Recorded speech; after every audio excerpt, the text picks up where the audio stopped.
গাজার অর্ধেক এলাকা ইসরায়েলের দখলে, যুদ্ধ চালিয়ে যাওয়ার ঘোষণা নেতানিয়াহুর।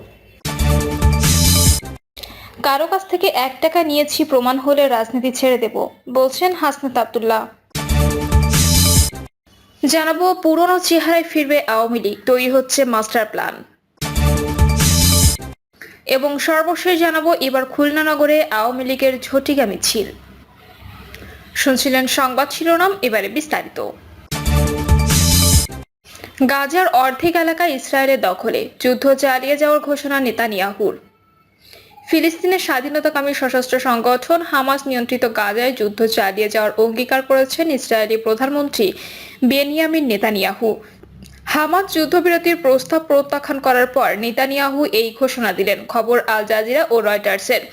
আল জাজিরার প্রতিবেদনে বলা হয়েছে, নেতানিয়াহু দেশটির সেনাবাহিনীকে গাজায় হামলা জোরদারেরও নির্দেশ দিয়েছেন।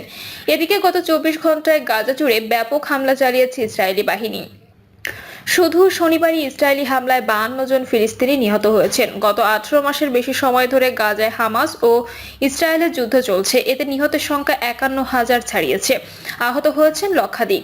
সামরিক তথ্যের ভিত্তিতে বার্তা সংস্থা এএফপি জানিয়েছে, ইতোমধ্যে ইসরায়েলি বাহিনী গাজায় 185 বর্গ কিলোমিটারের বেশি এলাকা দখলে নিয়েছে।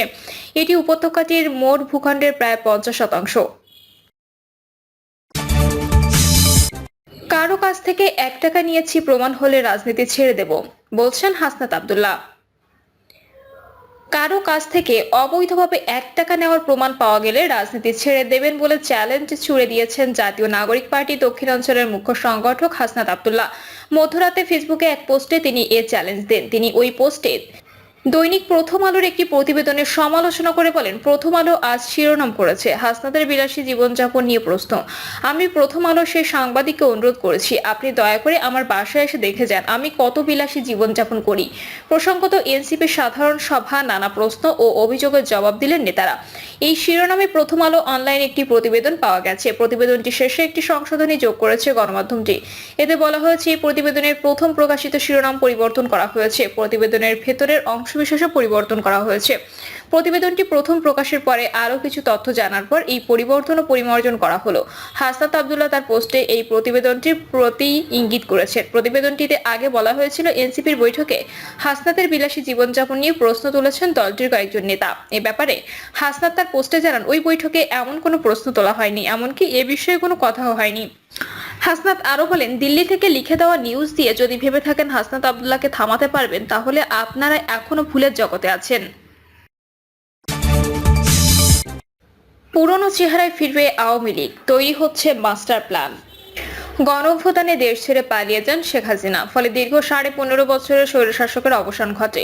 হাজারো শহীদের রক্তের ওপর দাঁড়িয়ে ফের বড় ফ্যাসিস্ট হয়ে ফিরে আসার জানান দিচ্ছে আওয়ামী লীগ। এমনকি এখন তারা দেশের মধ্যে সংগঠিত হতে শুরু করেছে। মাঝে মধ্যে রাজধানী ঢাকা সহ দেশের বিভিন্ন স্থানে ঝটিকা মিছিল করছেন তারা। প্রকাশ্য সমাবেশ করার প্রস্তুতি নিতে গোপনে জড়ো হচ্ছে। একই সঙ্গে বর্তমান অন্তর্বর্তীকালীন সরকারের বিরুদ্ধে নিয়মিত বক্তৃতা বিবৃতি দেওয়া অব্যাহত আছে। শুরুর দিকে আওয়ামী লীগের মিছিলে অংশ নেওয়া নেতাকর্মীরা সংখ্যায় কম থাকলেও ক্রমেই তা বড় হচ্ছে। এদিকে ছাত্র জনতার নজিরবিহীন গণঅভ্যুত্থানের মুখে ক্ষমতাচ্যুত হওয়ায় মাত্র 8 মাসের মাথায় আওয়ামী লীগের এই সক্রিয় হওয়া এবং ভয়ভীতি উপেক্ষা করে রাজপথে প্রকাশ্যে ঝটিকা মিছিল করা নিয়ে নানান প্রশ্নের জন্ম দিয়েছে। কারা তাদের নেপথ্যে থেকে মদত দিচ্ছে এবং কাদের আশ্রয় প্রশ্রয়ে দলটির নেতাকর্মীরা মাঠে নামছেন, সন্দেহের তীর পুলিশ ও সিভিল প্রশাসন ছাড়াও কয়েকটি রাজনৈতিক দলের দিকে। বিশ্লেষকরা বলছেন, প্রশাসনের মধ্য থেকে সবুজ সংকেত না থাকলে এত বড় গণহত্যার পর দলটির মাঠে নামার কথা নয়।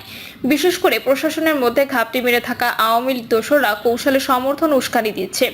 এছাড়া কেউ কেউ মনে করেন, রাজনীতিতে তৃতীয় বিকল্প শক্তি ঠেকাতে যারা ইনক্লুসিভ নির্বাচন করার শর্ত দেওয়া ছাড়াও নানাভাবে বয়ান তৈরি করছে, তাদের পর্দার আড়ালে সমর্থন দিচ্ছে। রাজনৈতিক দলের কেউ কেউ এমনকি আওয়ামী লীগের সংসদে বিরোধী দল বানানোর গভীর চক্রান্ত চলছে। তারা মনে করেন, পর্দার আড়ালে দেশি বিদেশি চক্রের এমন ষড়যন্ত্র রোডম্যাপ সফল হলে ভবিষ্যতে জুলাই গণহত্যাকাণ্ডের বিচার ও রাজনৈতিক মামলার খাতে আটকা পড়তে পারে। সংশ্লিষ্টরা বলছেন এমন থাকতে সতর্ক না হলে এবং দ্রুত আওয়ামী লীগকে নিষিদ্ধ করা না হলে ক্ষমতাচ্যুত এই দলটির নেতাকর্মীদের এ ধরনের অপতৎপরতা বাড়তেই থাকবে। ফলে নির্বাচনী তফসিল ঘোষণা হলে আওয়ামী লীগ পুরনো চেহারায় ফিরে আসবে। ফের অশান্তি হবে দেশের রাজনৈতিক পরিস্থিতি।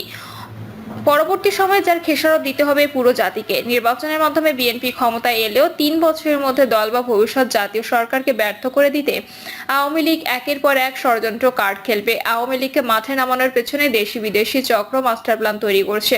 ভবিষ্যতে আওয়ামী লীগকে রাজনীতি ও সরকারে পুনর্বাসন করতে কতগুলো বিকল্প প্ল্যান নিয়েও তারা ব্যস্ত সময় পার করছে, যারা কাজে লাগাচ্ছে প্রতিটি মুহূর্ত। আওয়ামী লীগের এভাবে ফের সরব হওয়া নিয়ে ক্ষুব্ধ প্রতিক্রিয়া ব্যক্ত করে জাতীয় পার্টির মুখ্য সংগঠক হাসনাত আব্দুল্লাহ ফেসবুকে শুক্রবার নিজের ভেরিফাইড প্রোফাইলে লেখা এক পোস্টে বলেন, যেদিন থেকে আমাদের আওয়ামী বিরোধী অবস্থান এবং কম্প্রোমাইজের রাজনীতির বিরোধিতাকে শিষ্টাচার বহির্ভূত বলা শুরু হয়েছে, সেদিন থেকেই আওয়ামী লীগের মিছিল বড় হতে শুরু করেছে। তিনি আরো লেখেন, যারা কম্প্রোমাইজের রাজনীতি করছেন তাদের সতর্ক করছি, অতি শিগগিরই আওয়ামী লীগ নিয়ে সিদ্ধান্তে আসুন, না হলে আপনারা করবেন কম্প্রোমাইজের রাজনীতি আর আমি করব শিষ্টাচার বহির্ভূত আচরণ। আমি শিষ্টাচার বহির্ভূত আচরণ শুরু করলে নিতে পারবেন না, সাবধান হয়ে যান। রাজনৈতিক বিশ্লেষকরা অনেকেই বলছেন, পার্শ্ববর্তী দেশ ভারত পুরো মাত্রায় আওয়ামী লীগের পাশে আছে। দলটির নেতাকর্মীদের নানাভাবে সাহস এবং শক্তি যোগাচ্ছে দেশটি। এর বাইরে দেশি বিদেশি শক্তির অনেকেই গোপনে আওয়ামী লীগের নেতাকর্মীদের সঙ্গে এক ধরনের সখ্য গড়ে তুলেছেন। এছাড়া আওয়ামী লীগের নেতাকর্মীদের দিয়ে দেশকে অস্থিতিশীল করে তুলতে তাদের পেছনে বিপুল পরিমাণ কালো টাকা সহ আর্থিক বিনিয়োগ করা হচ্ছে বিদেশের মাটি থেকে। আর এসব কারণেই নতুন করে রাজনীতির মাঠে ফেরার সাহস ও সুযোগ পাচ্ছে বিতাড়িত এই দলটি। সংশ্লিষ্টদের মতে ৩৬শে জুলাইয়ের অংশ নেওয়া আন্দোলনের শক্তিগুলোর মধ্যে বিভেদ সৃষ্টি করতে ইতিমধ্যে আওয়ামী এজেন্টরা সফল হয়েছে। এর বাইরে স্থানীয় পর্যায়ে বিএনপি, জামায়াত ইসলামী সহ বড় দলগুলোর সঙ্গে অপসরফা করেও সক্রিয় হতে শুরু করেছে ক্ষমতাচ্যুত এই দলটি। ফ্যাসিস্ট দলটির মিছিল বড় হওয়ার পেছনে এই দুটি বিষয় বিশেষভাবে ভূমিকা রাখছে। গত বছরের ৫ই আগস্ট পতন ঘটে আওয়ামী দুঃশাসনের। প্রাণ ভয়ে তৎকালীন প্রধানমন্ত্রী ও আওয়ামী লীগ সভাপতি শেখ হাসিনা পালিয়ে গিয়ে তার দীর্ঘদিনের বন্ধু শেষ ভারতের আশ্রয় নেন।